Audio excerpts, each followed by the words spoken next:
Hi, I'm Alan Hilsebeck Jr., registered interior designer and certified master kitchen and bath designer of Hilsebeck Design Associates. I am here at the Sub-Zero Wolf showroom, and today I am going to show you how to use a Combi-Steamer. A Combi-Steamer combines convection and steam cooking all in one appliance. Usually found in commercial or catering kitchens, Combi-Steamers can also be found in today's residential kitchens. There are several great ways to maximize the full potential of your Combi-Steamer to make sure that your next meal is sensational.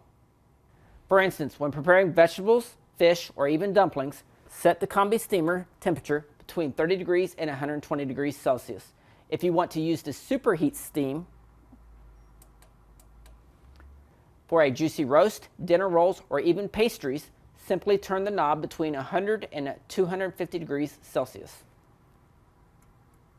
Last, if you want to cook the perfect steak to temperature of choice, cook a pizza, or even bring a pre-cooked food item up to serving temperature, without losing quality, simply use the convection setting. As you can see, a Combi-Steamer is a very versatile appliance that can handle many food preparation needs. So until next time, this is Alan Hilsebeck from the Sub-Zero Wolf showroom in Dallas, Texas. Have a great day.